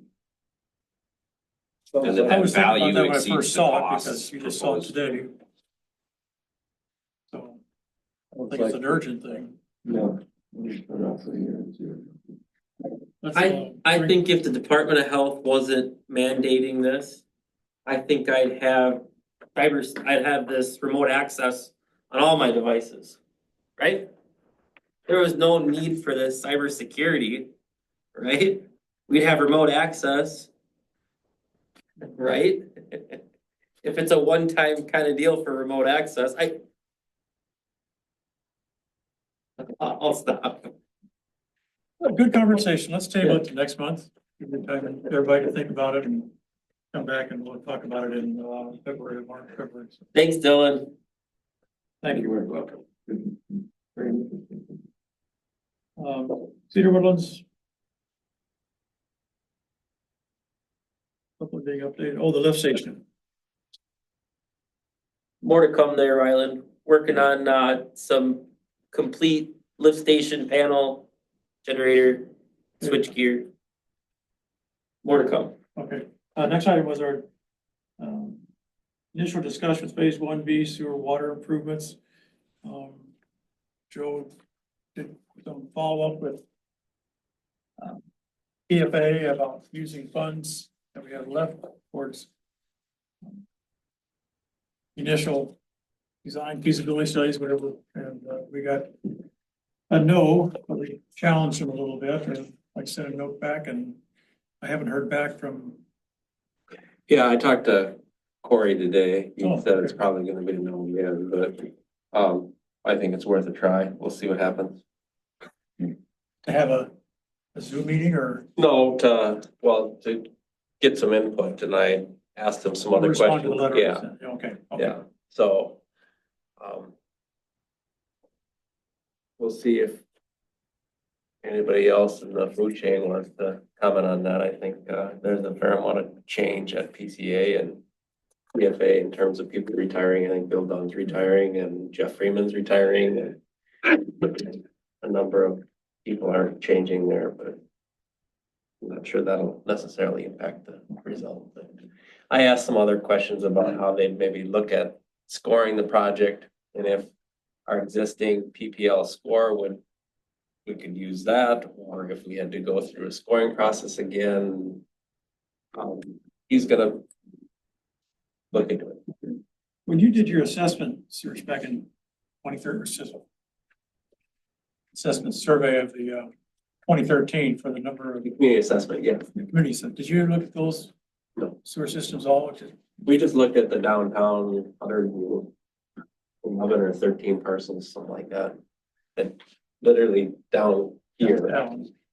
We included West Center and First Street because it was. We did Same actually age. look at No, that. we didn't look, we made the assumption. Yeah, we Same said, you know, same age, same vintage, same density. Right. The findings here probably apply there and, you know, Okay. So I would hope by March or April, we could have some idea how we're going to go with 1B. I think so. I hope so. We'll see what Right. Corey comes back at. That's the first step. So.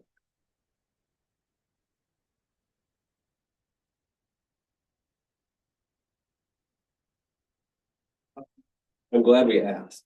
Yes, me too. Yeah, I'm as glad we asked. long as it keeps the conversation going, that's the main thing, so. Yeah. Okay,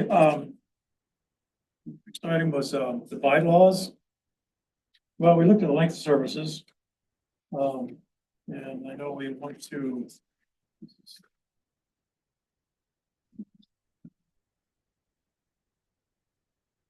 So late this afternoon, I took the Parks and Trails bylaws. And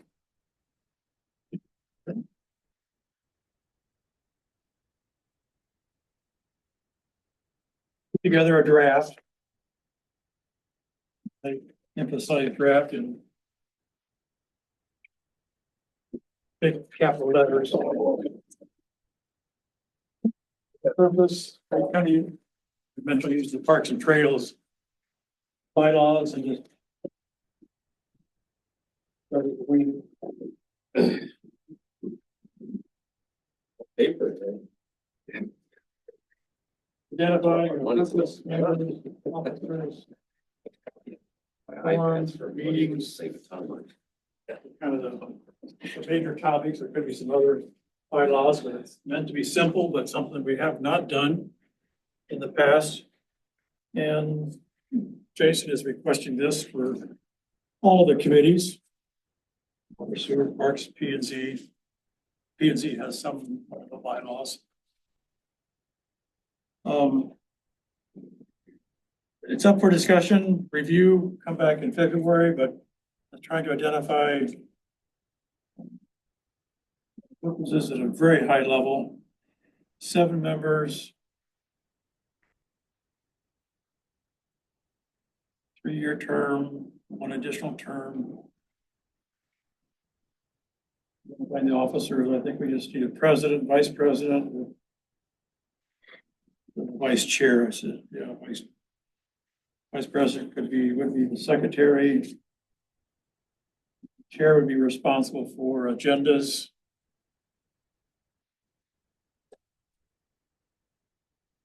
Consisted of, I haven't shared this with Jason till right now, so there's where the meetings would be, alternative place.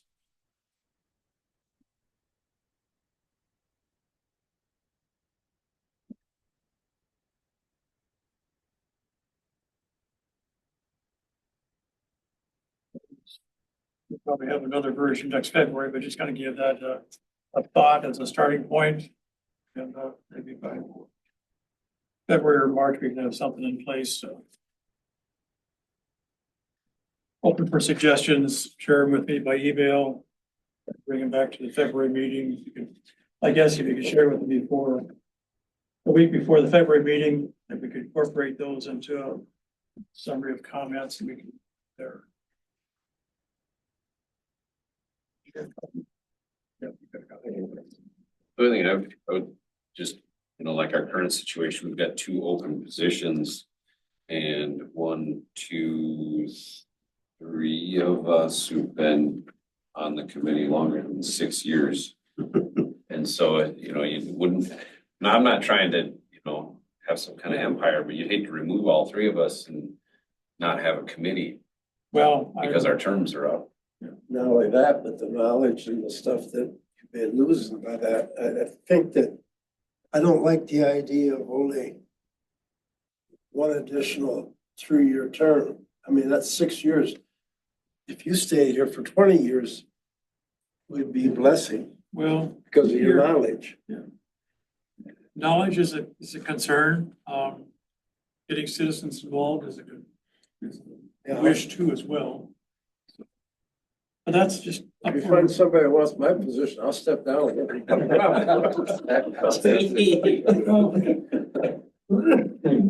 I've been 9 years, so.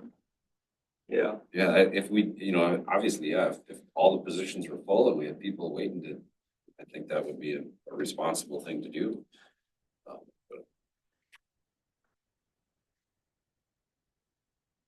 Do you see that on other committees? I mean, do other committees have open positions or are we just? We've got a few open positions across the city. I gotta get stuff posted. I've been trying to gather from everybody before we make, instead of making 5 different postings for each thing, I've been trying to gather everybody's, but, and with that, as this comes into cities, their term lengths will vary from 3 to 5 years, and then whether or not you sit for multiple or not. This all dependent, like I said, maybe you got people that are waiting to, want to apply as well, and then you get into that selection process, and there's a lot of different things to it. Suggestions until we end up with a list of people that want to get out of it, we shouldn't restrict the terms. In my opinion, if you got people, you don't want to. Or allow council to make an extended term. You don't want to create a dictatorship by having one or two people there for, well, Mhm. 4 or 5 people there forever. If you've got people that wanna come on, then, Right. you wanna get rid of some of the old blood, but Yeah, that's true. I know that, like, follow up on Jason, what they're looking at, we're gonna be, because we have 2 openings here, 2 openings on P and Z. I think Parks and Trails has got 1 or 2. Yeah. So I think we're gonna here shortly put out a plea, if you will, or a request or right to the residents saying we have these openings. Here's an application to fill out with your experiences, wishes, desire, why, that type of thing. And start a process where we can have a pool to draw from. And at the same time, anybody that does come on the committee, typically we go to the council recommending their acceptance of it. We did that recently with Parks and Trails. Jeff Magnuson, pronounce his name right, he's on the Parks and Trails, so that was approved, so. And just like PNC, they come forward and approve, so. So we've been here 2 hours, so let's continue the discussion. I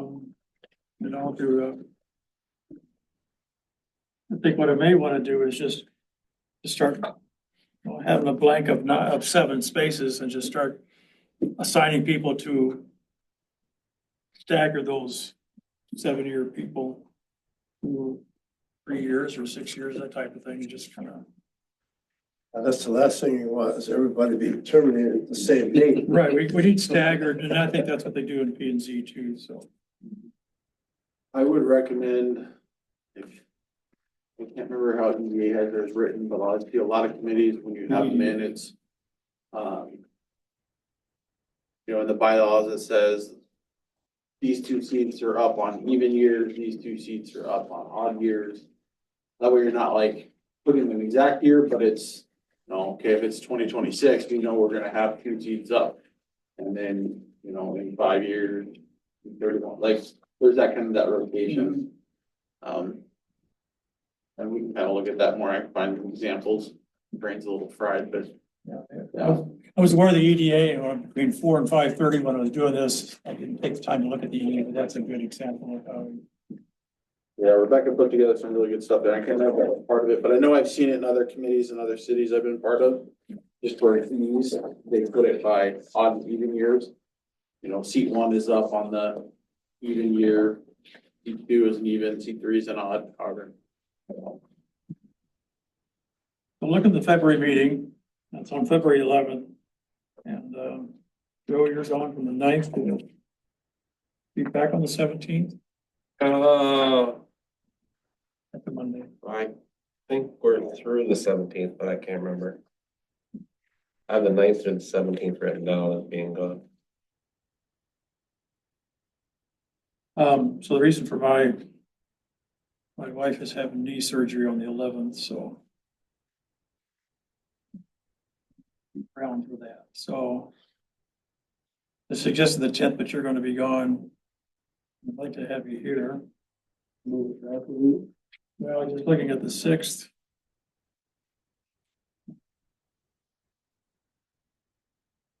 That's a gold rush meeting, but I can talk to Melissa, see if they can have it downstairs. And they're around the table. Would the 6th work for everybody? We could always be out at the treatment facility Okay. too. We can meet out there too if you want. Oh, yes, let's do that. Let's meet out at the 6th at the administration building, February 6th. February 6th at Is 6:30. that a P and Z meeting that's on that Thursday? I'm sorry, P and Z meeting? that's the first Thursday. Or that's the steering committee meeting. No, that'd be P and Z. Normally it's the 13th, the second Thursday. Is it the second Thursday? Oh, then if that's the case, then go ahead and do it that way. If I miss, but at least you guys know where I'll be. February 6th, 6:30 at the administration conference room. Okay. Sounds good. Make a motion, meeting adjourned. Shad, is there anything else we touch base on? I can second that. All in favor, signify by saying aye. Aye. Meeting adjourned, 8:30. Oh, I Thanks for coming. saw this in I'll check your with Joe Kim to make sure. email in regards to the people that need to get connected.